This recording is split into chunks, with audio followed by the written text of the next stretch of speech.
Rasulullah Sayyidina Muhammad bin Abdullah wa ala alihi wa sahbihi wa man walah wa la hawla wa la quwwata illa billah. Wa fil hadith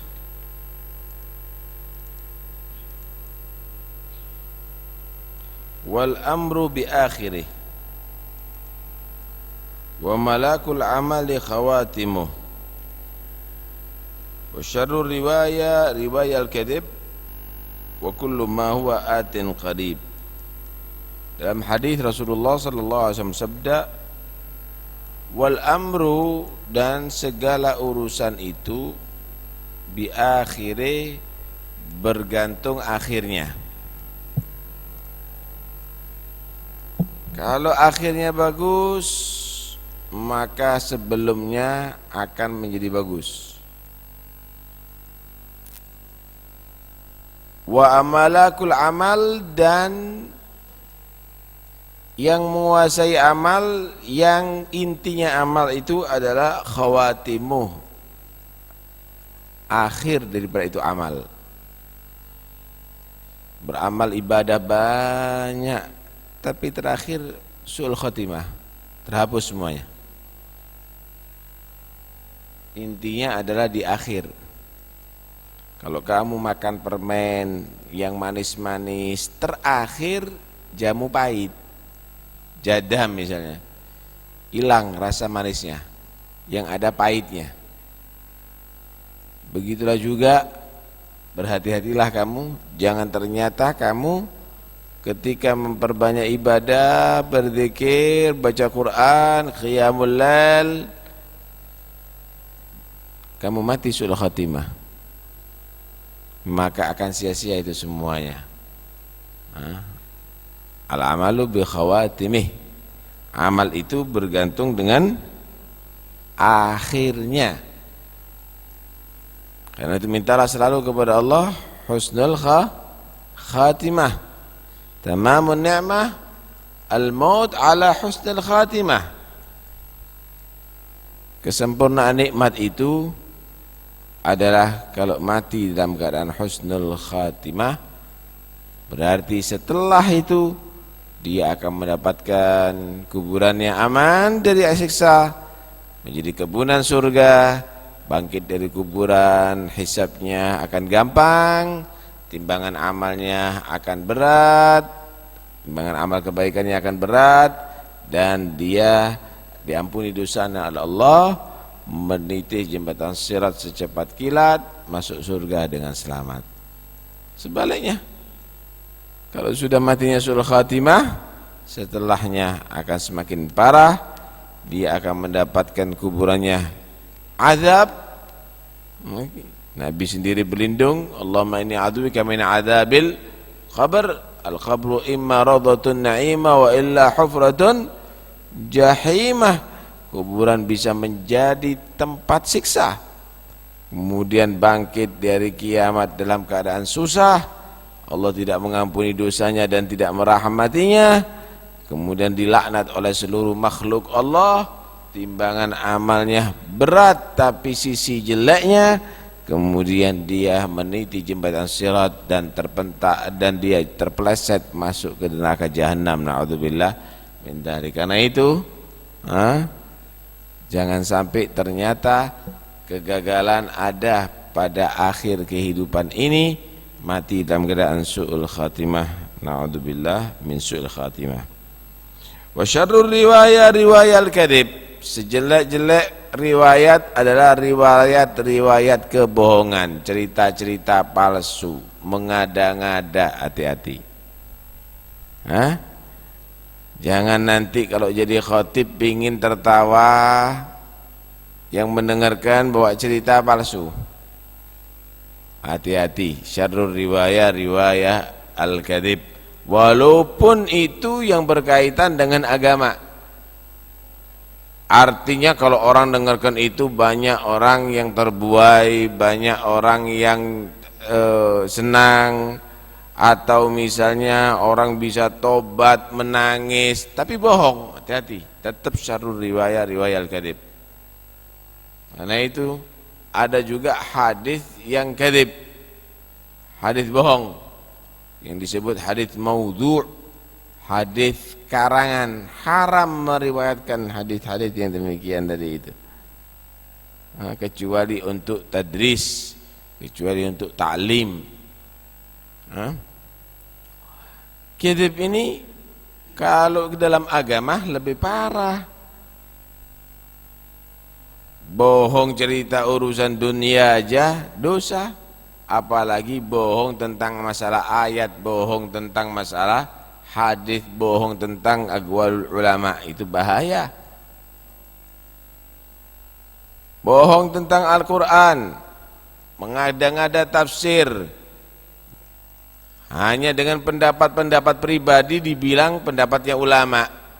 Man fassara al-Quran birra'yi falyatabawwa maq'adahu minan nar. Orang mentafsiri Quran dengan akal-akalannya maka bukan bagus, tapi itu akan berarti telah mempersiapkan dirinya disiksa di neraka Allah. Bohong terhadap hadis, kadang-kadang mentafsiri hadis enggak lihat syarahnya, enggak sesuai muradur Rasul, tidak sesuai dengan yang dimaksud oleh Rasulullah, ngada-ngada syarahnya, ngarang-ngarang pemahaman hadisnya. Maka Nabi menyatakan, man kadzaba alayya muta'ammidan falyatabawwa maq'adahu minan nar. Siapa orang yang berdusta kemudian dinisbatkan kepada Nabi, maka dia telah mempersiapkan dirinya masuk ke neraka Allah. Jadi enggak usahlah mengada-ngada. Inti kalau enggak ngerti, jangan kamu mentafsiri dengan otaknya kamu sendiri. Menurut saya bukan begitu, menurut saya begini. Yang menurut kamu siapa? Baca syarahnya, baca tafsirnya, harus ada dasarnya dalam mentafsiri Al-Quran, harus ada dasarnya di dalam memahami hadis. Bukan dengan akal-akalan, apalagi orang embongan ada di trotoar, kemudian ada di warung, kemudian membicarakan ayat, membicarakan hadis, ngaco jadinya. Paham ya? Lebih baik diam selamat daripada nanti akhirnya membawa riwayat-riwayat yang bohong. Wa kullu ma huwa atin qarib, dan semua yang bakal datang itu sebentar. Coba kamu tanya kepada orang yang tua, dia tidak merasa lama gitu. Lah kok moro-moro tua. Saya sendiri kadang-kadang heran, saya ini masih merasa pernah jadi anak-anak, lah kok punya anak banyak gitu loh, bingung. Kullu ma huwa atin qarib. Nah, kita yang hidup di atas dunia nanti bakal juga kaget loh. Kok moro-moro udah di kuburan ini? Loh, kok sudah ada di mahsyar kita ya? Loh, pengadilan kok begitu? Kullu ma huwa atin qarib, enggak terasa. Karena itu jangan terbuai kita. Jangan ketipu kita. Jangan kita anggap lama, enggak ada lama. Sebentar nih semuanya sebentar. Kita pernah merasakan kecil, kita pernah merasakan masa muda, kita sekarang sudah menjadi setengah tua, bentar lagi mati. Itu pasti itu, dan itu semuanya cepat. Ma huwa atin qarib. Moro-moro ini terus gitu. Apa moro-moro itu bahasa Indonesia itu? Mendadak ya. Karena itu ketika ditanya seorang yang panjang umur, ditanya, kamu itu dalam kehidupan dunia itu rasanya apa kalau panjang umur? Mithil ma yadkhul ar-rajulu mithil man yadkhul al-baita minal babi wa yakhruj min babin akhar. Seperti seseorang yang masuk ke rumah, masuk daripada satu pintu, kemudian lewat keluar pintu yang lainnya. Loh, udah keluar dari rumah gitu. Kaget dia. Enggak terasa. Ternyata baru keluar, baru lahir, enggak terasa. Kok cepat bener ini sampai ada di alam kubur. Cepat bener ini udah ditanam. Cepat bener udah meninggal dunia. Karena itu jangan kamu merasa bahwa lama hidup di atas dunia ini semua akan terjadi dengan singkat dan cepat, dan mudah-mudahan insyaallah kita akan bisa manfaatkan yang singkat dan cepat ini untuk banyak ibadah kepada Allah. Wasibabul mu'min fusuk, mencaci orang yang beriman itu adalah perbuatan fisik, perbuatan dosa yang besar, tercela. Orang mukmin biasa itu kalau dicaci tercela, apalagi orang mukmin pilihan. Siapa orang mukmin pilihan? Para aulia Allah. Man ada li waliyan faqad adantuhu bil harb. Siapa orang yang mengganggu para waliku berarti telah aku umumkan perang dengan dia, kata Allah. Sekalipun dimaafkan, balaknya masih tetap loh kadang-kadang. Kepada aulia Allah itu kalau diganggu, hati-hati, yang sopan terhadap mereka. Siapa orang-orang mukmin pilihan? Para ahli bait, turunan Rasulullah. Wa ahibbu ahla baiti li hubbi, kata Nabi. Cintai keluargaku, turunanku karena sebab cintamu kepada aku, kata Nabi. Siapa orang-orang pilihan? Para sahabat Rasulullah. Allah fi ashabi la tattakhidhuhum gharadan min ba'di. Hati-hati loh, takwa kepada Allah. Jangan kamu sampai mencaci-caci sahabatku. Jangan kamu jadikan sasaran tuduhan-tuduhan kamu setelah aku wafat, kata Nabi. Hormati sahabatku. Urusan-urusan mereka enggak usah kau campur. Ada Allah yang menghukum. Ada apa? Ente tidak dijadikan hakim di sini. Idza dzukira ashabi fa amsikun. Kalau sudah diceritakan sahabatku, diam aja ente. Ambil hikmahnya, ambil ibrahnya. Gak usah ente ikut campur. Siapa kamu? Urusi anak-anak kamu itu yang belum tahu arkanul wudu, yang belum tahu arkanus shalah, yang belum tahu mandi jenabat. Ajari anak kamu itu semua. Ada apa bingung sahabat kamu? Urus itu putri-putri kamu itu supaya jadi perempuan yang shalihat, mutahajjibat. Orang mukmin biasa aja dilarang untuk mencaci, apalagi orang-orang mukmin pilihan. Hati-hati. Wa qitalul mu'min kufrun, memerangi orang yang mukmin kafir. Karena dia beriman diperangi. Hati-hati. Dan itu mulai terjadi. Mulai terjadi peperangan ini. Jadi udah mengklaim dirinya aja yang beriman. Yang enggak sama-sama dirinya kafir hukumnya.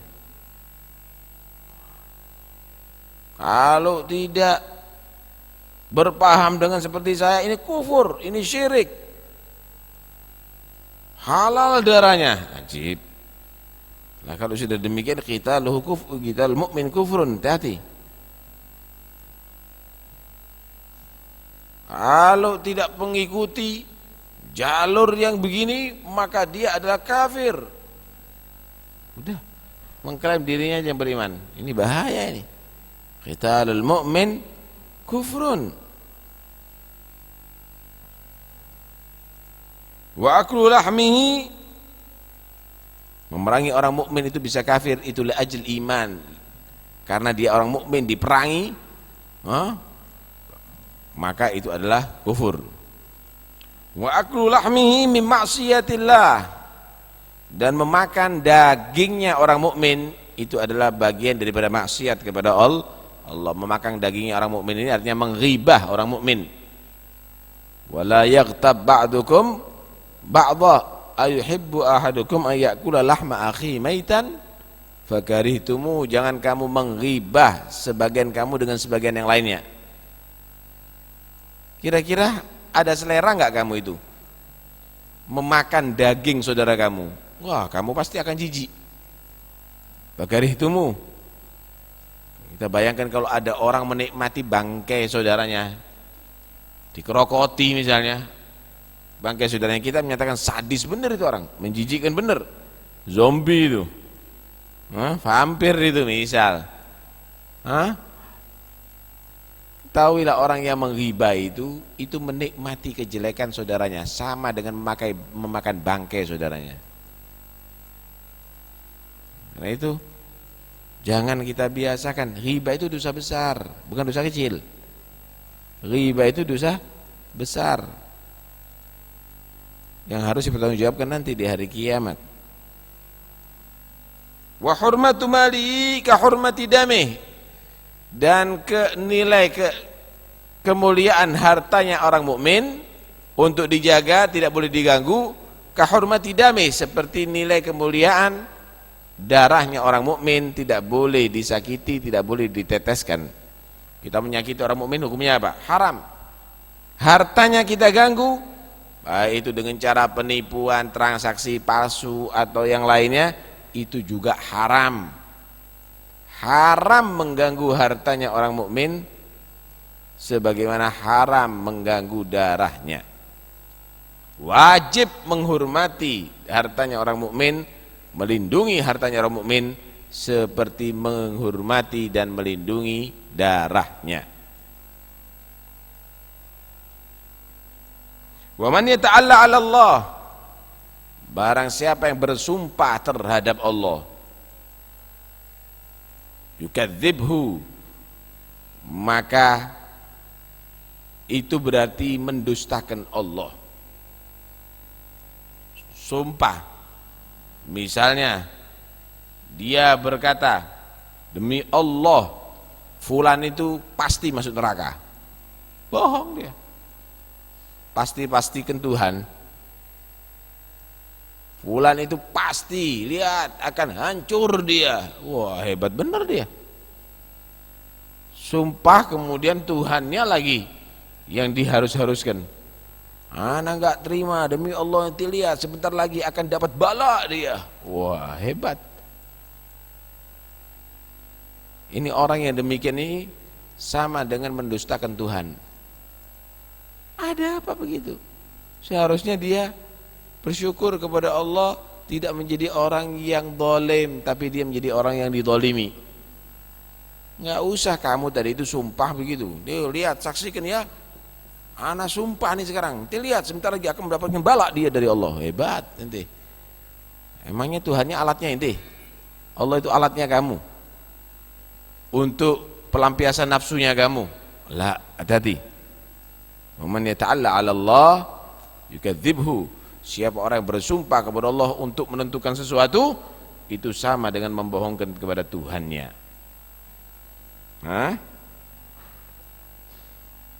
Wa man yaghfirillahu lah. Siapa orang yang mengampuni dosa seseorang, memaafkan kesalahan seseorang, Allah akan memaafkan dosanya dia. Fa'fu wasfahu, ala tuhibbu an yaghfirallahu lakum. Maafkan kesalahan orang. Bukankah kamu juga mengharap Allah mengampuni dosanya kamu?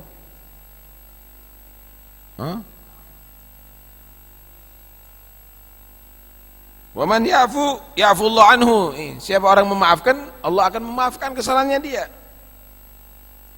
Wa man yakdzumil ghaid ya'jarhullah.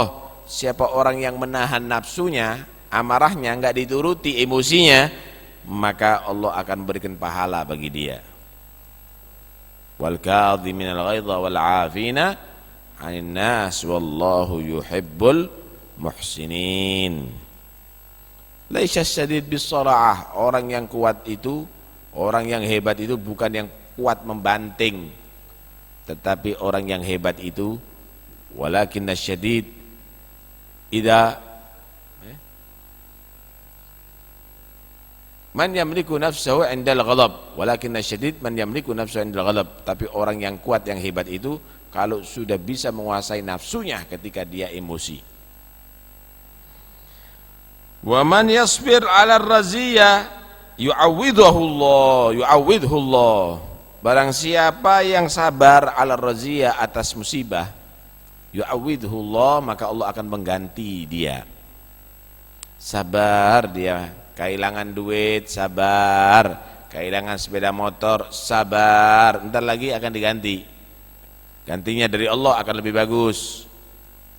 Ya Allah, rumahnya terbakar, sabar, entar lagi akan dibangun rumahnya, akan dapat rezeki, bisa membangun rumahnya lebih bagus. Mendapatkan musibah apapun kalau sabar, maka Allah akan mengganti. Bahkan waman yasbir yud'ifuhullah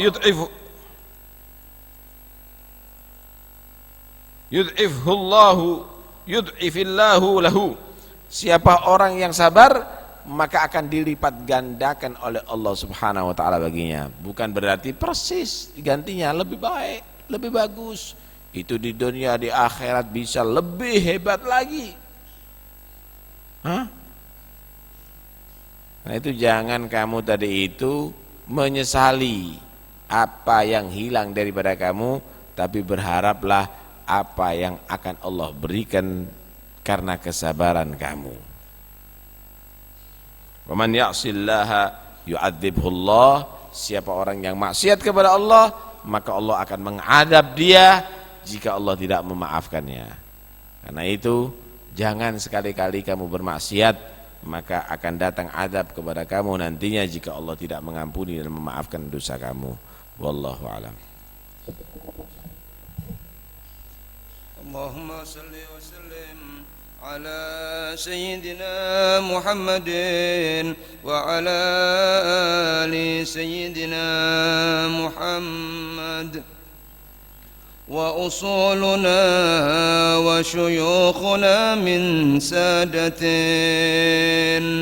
علوية نبوية فاسمع وعي. الشيخ نور الدين ثم محمد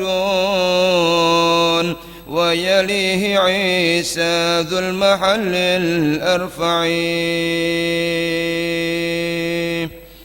وأحمد وعبد الله مع علويهم بصريهم وجديدهم مهما دعي. وسليل علوي على منهاجه وسليله فمسلم في المركع. رد الرسول عليه مثل سلامه. يا شيخ فاعجب للفخار الأجمعين ونزيل مرباط إمام جامع أصل لأشياخ الطريق مفرعين وبنيه خص إمامهم أستاذهم شيخ الشيوخ العارف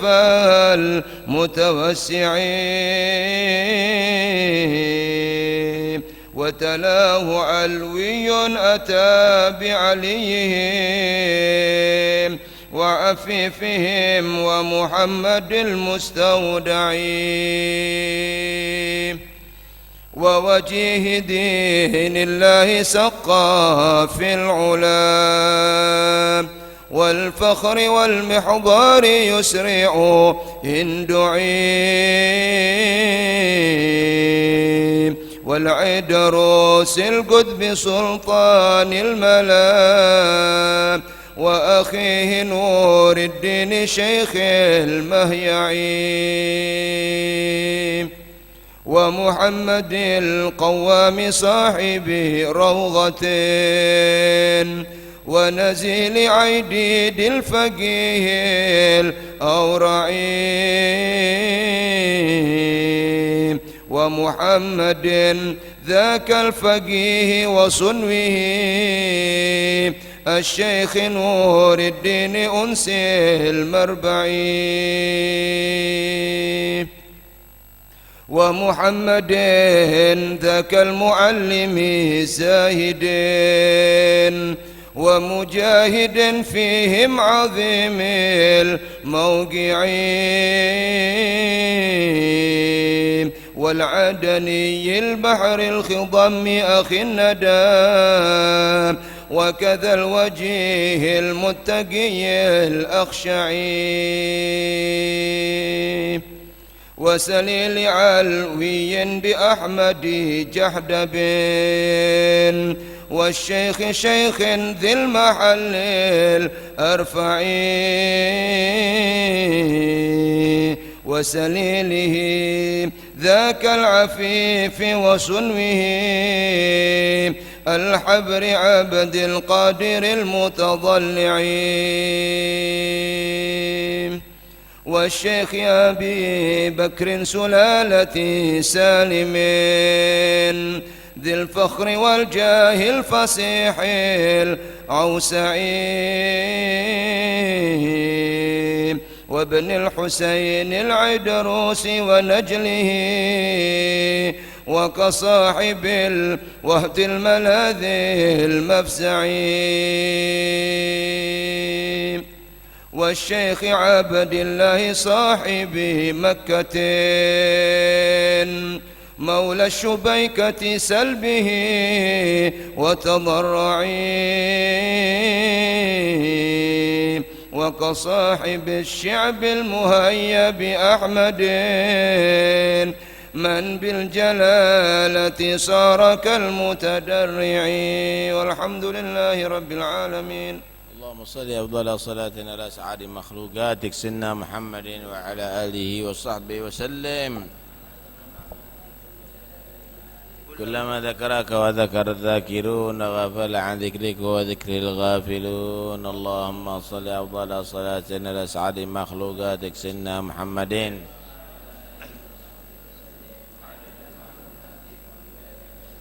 كلما ذكرك وذكر الذاكرون غفل عن ذكرك وذكر الغافلون. اللهم صل أفضل صلاة على سعاد مخلوقاتك سيدنا محمد وعلى آله وصحبه وسلم.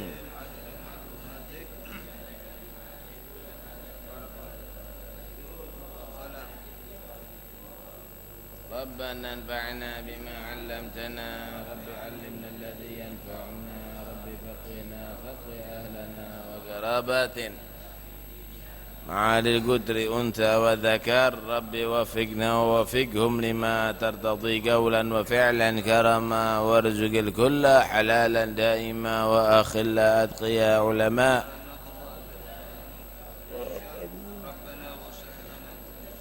وأقر بالرضا منك العيون واقض عنا ربنا كل الديون قبل أن تأتينا رسل المنون واغفر واستر أنت أكرم من ستر من إلى الحق دعانا والوفاء بكتاب فيه للناس شفاء وعلى الأهل الكرام الشرفاء وعلى الصحب مصابيح الغرر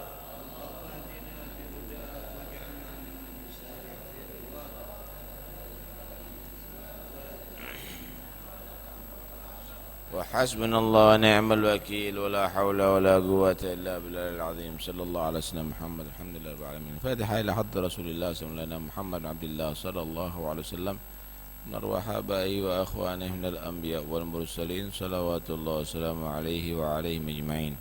ثم إلى أرواح البيت رسول الله وأزواج رسول الله وأصحاب رسول الله والتابعين وتابعيهم من تبعهم بإحسان يوم الدين. ثم إلى رسول الله أحمد بن عيسى وابن عبد الله وعلي بن عبد علي بن عبد خالد قسم والأستاذ الأعظم الفقيه المقدم محمد بن علي بن سادتنا نبي علبي علي الغيور جمع أخواني وابن علي محمد مولى الدبيلة والمقدم الثاني حبيب عبد الرحمن السقاف وأصولي وفروعي بكر السكران وابن علي شهاب الدين قطب الملا عبد الله العدروس الأكبر وابنه أبو بكر علي بن عمر المحضار علوي بن عبد الرحمن أحمد بن علي صبر لما فخر وجوش أبو بكر بن سالم أخي عقيل بن سالم بن أنفاس ثم إلى الحبيب عبد الرحمن محمد مولى عرش يوسف بن عابد الحسن وابن عمر أحمد محمد الحبشي وصاحب شعب بالأنفاس عمر بن عبد الرحمن طش الشيخ علي بن عبد الوارث ثم القرب الرباني شاب القدر جيلاني أبو الحسن الشاذلي وبمدين المرابي والأئمة المجتهدين والمفسرين والمحدثين والفقهاء والعلماء العاملين وعاملين وأهل الطريق أجمعين ثم الشيخ سعيد عموري الشيخ عمر بن مخرمة الشيخ سعد السويني ثم إلى روح الحبيب عبد الله بن عبد الحداد أحمد بن زين الحبشي عبد الرحمن بن ملبر أحمد بن عمر بن هلوان محمد بن زين سميد عمر بن سميد أحمد بن سميد حسن بن صالح أبو عبد الله بن طاهر وأخي طاهر عبد الله بن محمد علي بن عبد الله سقاف بن طه الصافي عمر بن سقاف ثم إلى الحبيب علي بن عطاس أبو بكر بن عبد الله عطاس بن علي بن محمد بن حسين حبشي دروس بن عمر الحبشي ثم إلى الحبيب أحمد بن حسن عطاس بن الشيخ بن علي سقاف وأصولهم وإبراهيم ثم إلى كافة الأولياء الصالحين لما كانوا حالت أرواحهم من مشارق الأرض ومغاربها ثم إلى حجة الإسلام بحامد محمد بن أحمد الغزالي ثم إلى صاحب الحضر المقام الحبيب جعفر السقاف سيد والسقاف وأصولهم وإبراهيم ومن حضر بدر المجلس سابقا ولاحقا وشرف الخلق والكرامة شقيق التوحيد وشركه بنا وشرف بالنية ووالدينا ووالديكم وأمواتنا وأمواتكم وأموات المسلمين أجمعين أن الله تغشاهم بالراحة المغفرة من الجنة ويختم لنا ولكم الحسنى في العافية وأحفظ علينا وعليكم وعلى المسلمين الإسلام والإيمان يحيينا عليهم وتوفنا عليهم بعد أمر طويل في طاعة العافية يحققنا وإياكم حقيقة لا إله إلا الله يحيينا على لا إله إلا الله في حسن ويجعلنا وإياكم في حسن لا إله إلا الله من خواص لا إله إلا الله ويختم أعمارنا وأعماركم بلا إله إلا الله بعد أمر طويل في طاعة العافية وأن الله يرحمنا ويرحم آباءنا ويغفر لنا ويغفر آباءنا وأمهاتنا وأن الله يجعل قبورهم روضة من رياض الجنان ويجمعنا وإياهم في السجنان مع سيدي ولد عدنان وأسلافنا الزيان وعلى هذه يكون يا صالحا ومن السلف ومن الآباء ومن هو الصالح في مثل الجالس نويناه ما قصدنا ما طلبنا وإلى حضرة النبي الفاتحة.